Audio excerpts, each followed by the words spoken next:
दोस्तों आज की वीडियो में बात करेंगे कोचिन शिपयार्ड के बारे में। यहाँ पे कोचिन शिपयार्ड ने एक एमओयू साइन किया है। अब किसके साथ एमओयू साइन किया है ये हम जानेंगे और इससे क्या बेनिफिट मिल सकता है ये भी हम जानने की कोशिश करेंगे इस वीडियो में।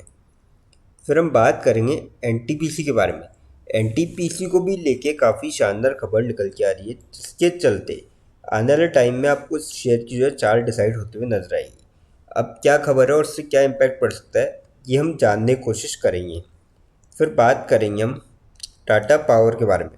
पावर सेक्टर को लेके काफ़ी बड़ी खबर निकल के आ रही है, जिसके चलते आने वाले टाइम में आपको पावर सेक्टर की जो है चार्ट डिसाइड होते हुए देखने को मिल सकती है। और टाटा पावर इसलिए मैंने मेजर स्टॉक उठाया है, बाकी स्टॉक्स पावर रिलेटेड स्टॉक्स में आपको असर देखने को मिल सकता है क्योंकि जो टाटा पावर है वो लीडिंग प्लेयर है पावर सेक्टर में, इसलिए मैंने टाटा पावर की बात करी है। फिर लास्ट में हम ऐसे स्टॉक के बारे में डिस्कस करेंगे जो आप सभी के लिए लेके आए हैं स्प्लिट बहुत ही शानदार रेशियो में। तो चलिए वीडियो स्टार्ट करते हैं। सबसे पहले बात करें कोचिन शिपयार्ड की। 1215 पे क्लोजिंग रही। 21.25 की गिरावट देखने को मिली और 0.2% तक स्टॉक आपको गिरता हुआ नजर आया। और इस स्टॉक में आप देखेंगे लगभग 3000 के आसपास पहुंच चुका था स्टॉक और 1200 के लेवल पे चल रहा है। तो लगभग आपको 1700-1800 रुपये की ऊपर के लेवल से अच्छी खासी गिरावट देखने को मिल चुकी है। तो और बाजार में भी आज आपने देखा था निफ्टी का जो 22,800 सपोर्ट का लेवल था उसको एक बार तोड़ा, पर क्लोजिंग लकीली 22,800 के ऊपर दिए, तो ये काफ़ी अच्छा रेजिस्टेंस है। अगर यहाँ पे और रेजिस्ट करता है तो हो सकता है कि अब आपको रिकवरी एक देखने को मिल सकती है। तो ऐसे में क्या आप स्टॉक में ही रिकवरी देखने को मिलती है, पहले वो जानते हैं। पहले वॉल्यूम की बात करें। वॉल्यूम थी आज के दिन 9 लैक्स की। कल की बात करें, कल भी 9 लैक्स की वॉल्यूम थी, 2 लैक्स से डिलीवर आउट है गई थी। हफ्ते की आप एवरेज देखेंगे 8 लाख से करीब वॉल्यूम थी, 3 लाख से डिलीवर आउट है गई। और मंथ की आप एवरेज देखेंगे 8 लाख से करीब वॉल्यूम थी और 3 लाख की जो है डिलीवर आउट है गई। तो काफ़ी सही वॉल्यूम में यहाँ पे आपको स्टॉक ट्रेड करता हुआ नजर आया। अब इन्होंने जो एमओयू साइन किया है वो किया है with AP molar मैस्क for ship repair maintenance and ship building in India. तो ये काफ़ी बढ़िया खबर है और जिससे आने वाले टाइम में आपको इनकी सेल्स और रेवेन्यू इंक्रीज होते हुए देखेंगे। और स्टॉक प्राइस में मुझे लगता है कि अब गिरावट का दौर जो है थमता हुआ नज़र आ सकता है और आने वाले टाइम में आपको रिकवरी देखने को मिल सकती है।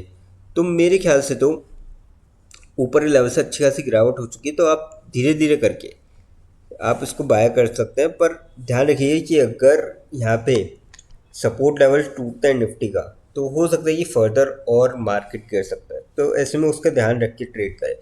बाकी मैं तो ये कहूँगा जिसका भी लॉन्ग टर्म का पॉइंट ऑफ व्यू हो यहाँ पे धीरे धीरे करके यहाँ पे ले सकते हैं, क्योंकि अगर आप लॉन्ग रन में इसके रिटर्न देखिए 5 साल में रिटर्न देखिए 604% के यहाँ पे ज़बरदस्त रिटर्न है। तो आप उस हिसाब से यहाँ पे ले सकते हैं। अब बात करते हैं एनटीपीसी के बारे में। 302.2 पे क्लोजिंग रही। 1.85 बीस की तेजी देखने को मिली और 0.62% स्टॉक चढ़ता हुआ नजर आया। इसमें ही सेम कहानी 448 का है और लगभग 52 वीक्स लो के आसपास चल रहा है। 292 का लो था और 302 पे स्टॉक चल रहा है, तो लगभग सेम सी ही कहानी है इसमें भी। अब बात करी जाए वॉल्यूम की इसकी, 67 लाख से करीब वॉल्यूम थी आज के दिन। कल की बात करी जाए 67 लाख से करीब वॉल्यूम थी, 28 लाख से डिलीवर उठाई गई थी। हफ्ते की आप एवरेज देखेंगे 92 लाख से करीब वॉल्यूम थी, 51 लाख से डिलीवर उठाई गई। और मंथ की आप एवरेज देखेंगे 1 CR के लगभग वॉल्यूम थी और 67 लाख की जो है डिलीवर उठाई गई।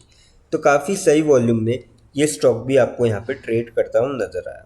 अब अपडेट की अगर बात करी जाए इसमें, तो यहाँ पे आप देख सकते हो NTPC to invest $62 billion in 30 gigawatt nuclear power expansion over 20 years. तो यहाँ पे काफ़ी बड़े अमाउंट का यहाँ पे इन्वेस्टमेंट करने जा रहे हैं, जिसका आपको ऑब्वियसली बात है लॉन्ग टर्म के पॉइंट ऑफ व्यू से खबर है, शॉर्ट टर्म की पॉइंट ऑफ व्यू से नहीं है। तो लॉन्ग रन में आपको इसका जो है इम्पैक्ट देखने को मिलेगा और आज आपको इसकी थोड़ी बहुत तेज़ी भी देखने को मिली, क्योंकि खबर जैसे पब्लिश होती है तो थोड़ा बहुत हलचल करता है। तो ये तो मार्केट में आज थोड़ी सी आपको गिरावट देखने को मिली, उसके बाद भी 0.62% की, अगर मार्केट स्टेबल रहता तो 2-2.5% की आपको तेज़ी का दौर बनते हुए देखने को मिल सकता था। अब देखिए लॉन्ग रन में ये भी कंपनी अच्छी है। साल भर में आप सभी को होता है कि स्टॉक मार्केट में मतलब हलचल सी है, क्वार्टर रिजल्ट भी थोड़े ख़राब आए हैं कंपनीज के, तो उस चक्कर में आपको गिरावट देखने को मिली 11% के लगभग, और मैक्सिमम कंपनीज में आपको साल भर में नेगेटिव रिटर्न। पर 5 साल में जाएंगे 171% के ज़बरदस्त रिटर्न दिखाए कंपनी ने पिछले 5 साल में। तो ये भी लॉन्ग टर्म के लिए काफ़ी अच्छा स्टॉक साबित हो सकता है। अब बात करते हैं टाटा पावर के बारे में। 337.4 पे क्लोजिंग रही, 0.25 रुपीज़ की तेज़ी देखने को मिली और 0.074% स्टॉक आपको चढ़ता हुआ नजर आया आज के दिन। बात करी जाए वॉल्यूम की इसकी, आज के दिन जो वॉल्यूम थी वो थी 81 लैक्स की। कल की बात करी जाए, कल भी 81 लैक्स करीब वॉल्यूम थी, 23 लैक्स से डिलीवर आउट है। हफ्ते की आप एवरेज देखेंगे 75 लैक्स से करीब वॉल्यूम थी, 25 लैक्स से जो है डिलीवर आउट है। और मंथ की आप एवरेज देखेंगे 80 लैक्स से लगभग वॉल्यूम थी और 27 लैक्स की जो है डिलीवर आउट है। तो काफ़ी सही वॉल्यूम में यहाँ पे आपको स्टॉक जो है ट्रेड करता हुआ नजर आया। और इसकी भी सेम कहानी है कि आप ऊपर के लेवल से देखेंगे 494 का हाई था, 337 चल रहा है, वही 52 वीक्स लो के आसपास चल रहा है। साल भर में आप इसकी भी देखेंगे 11-11.5% की नेगेटिव रिटर्न पर 5 साल में 550% की पॉजिटिव रिटर्न।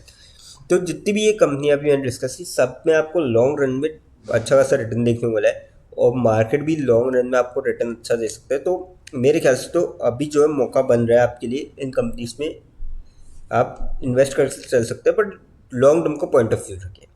अब इसमें अपडेट की बात करें पावर सेक्टर से रिलेटेड, तो extend waiver on charges for renewable energy till 2030 power producers.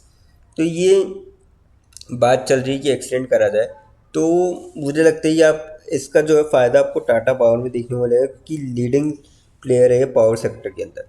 तो डेफिनेटली कहीं ना कहीं ये भी लॉन्ग टर्म की पॉइंट ऑफ व्यू से काफ़ी अच्छी खबर साबित हो सकती है। अब बात करते हैं उस स्टॉक के बारे में जो आप सभी के लिए लेके आए स्प्लिट बहुत ही शानदार रेशो में। कंपनी का नाम है RDB infrastructure and power limited. 551.6 पे क्लोजिंग रही, 0.05 रुपीज़ की गिरावट देखने को मिली और 0.0091% स्टॉक आपको गिरता हुआ नजर आया। एकदम कह सकते हैं फ्लैट क्लोजिंग आपको देखने को मिली आज के स्टॉक के अंदर। 5 दिन के रिटर्न की बात करें 0.38% के नेगेटिव रिटर्न, महीने भर में 7.5% के आस पॉजिटिव रिटर्न दिखाए, 6 महीने में 38% के रिटर्न है और साल भर में 260% के यहाँ पे ज़बरदस्त रिटर्न दिखाए, जिसके चलते कंपनी लेके आई है स्प्लिट। और स्प्लिट का जो रेशियो रखा गया है ओल्ड फेस वैल्यू 10 है, नई कर दी जाएगी ₹1, यानी कि एक शेयर के बदले 10 शेयर मिलते हुए नजर आएंगे शेयर होल्डर्स को। और जो एक्स स्प्लिट डेट रखी गई है वो रखी गई है 28 फरवरी 2025। तो ऐसे में जिसकी भी डीमेट अकाउंट में 28 फरवरी से पहले शेयर आते हैं वो डेफिनेटली स्प्लिट के लिए एलिजिबल होगा। लेकिन फ्रेंड्स, कोई भी इन्वेस्टमेंट करने से पहले फाइनेंशियल एडवाइजर से कंसल्ट करें या फिर खुद की रिसर्च करें, क्योंकि वीडियो नॉलेज के पर्पज़ के लिए, इन्वेस्टमेंट पर्पज़ के लिए नहीं। दोस्तों, अगर वीडियो अच्छी लगी हो तो चैनल को लाइक और सब्सक्राइब जरूर करें ताकि आने वाले टाइम में आपको और भी ऐसे अपडेट्स मिलते रहे। थैंक यू दोस्तों।